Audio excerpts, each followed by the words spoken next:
Hi guys! Welcome to another vlog. Today we're heading to a relaxing destination here in Batangas.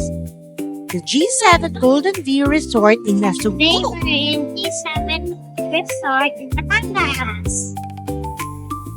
If you're looking for the perfect getaway near Manila, ito na ang sagot sa inyong stress. Join us as we explore the beauty of this resort and its breathtaking views. Tara na! Pagdating pa lang, kita na agad ang ganda ng lugar. Malayo ang ingay sa city. Sobrang peaceful at nakaka-relax dito. Ito ang kasama namin syempre si Chetty. Kasi pet-friendly ang resort na ito. Basta naka-diaper sila ha. Ito at habang inaantay naman namin na ma-prepare ang room namin, at naghalo-halo muna kami. Pepper.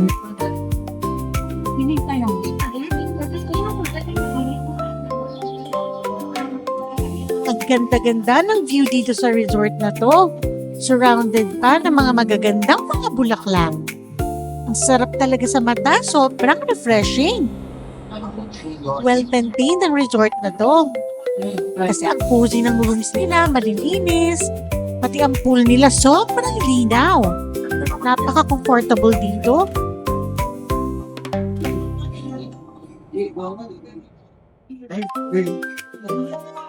Ito, tinatapos naman ni Zaina ang kanyang halo-halo.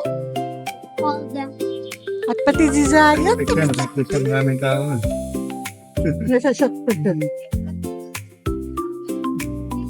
perfect na perfect ang resort na to para sa family bonding o kaya sa barkada trip. Ayan, nandito na kami sa aming room. Ang ganda ng room namin kasi sama-sama kaming lahat. Meron silang 4 na queen size bed. O diba? Talagang perfect ang magiging bonding nyo dito.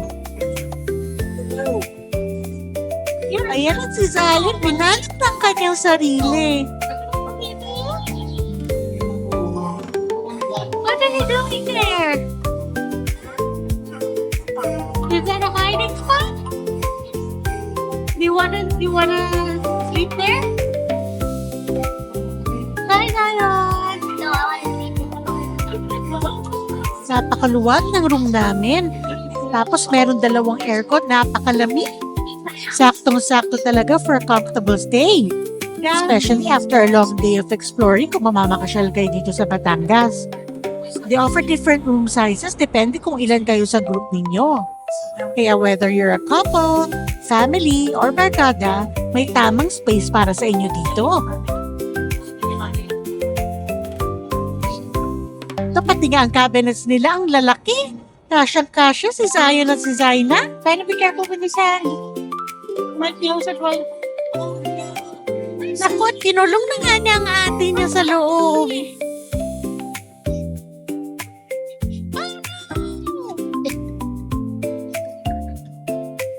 Careful with his hand. Don't close it while his hand is still there. Look, oh.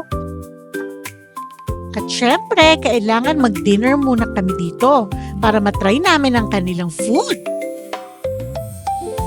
One of the best things dito sa G7 is their food.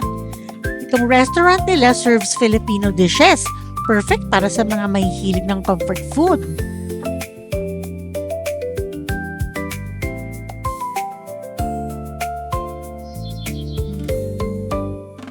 Ayan, and it's swimming time!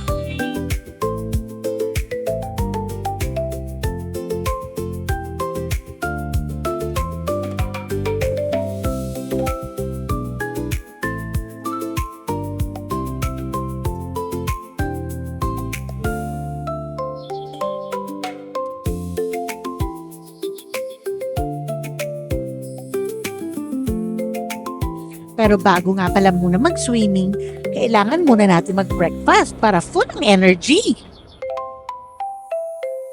Ito ay free breakfast kasama na accommodation ninyo. Napakadami nilang choices ng kanilang food sa breakfast. Kaya naman enjoy na enjoy talaga kami. At pagkatapos nga ng breakfast, ito na, swimming time!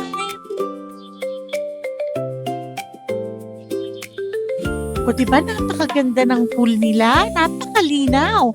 At ang tubig, warm lang. Kaya kahit medyo nagtagal kami dito, okay lang kasi warm naman ang tubig. To, si Zaina, tuwag na talaga. Marami pa siyang mga nakilalang bagong kaibigan.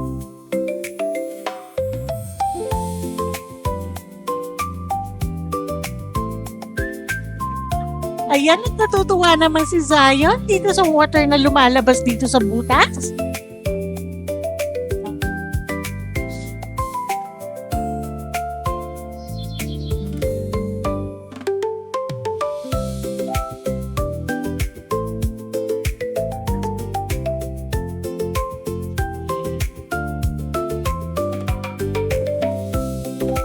Ito at tinry naman namin mag-beach.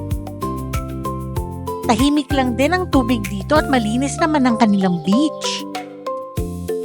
Kaso nga lang ayaw naman mag-swimming ng dalawa na ito sa beach. Si Zion kasi medyo natatakot pa. Kaya nag-enjoy nga talaga kami sa stay dito sa resort na to. Maraming salamat sa panonood at maraming salamat sa ating Panginoong Diyos sa experience na binigay niya sa atin. Hanggang sa susunod. Bye!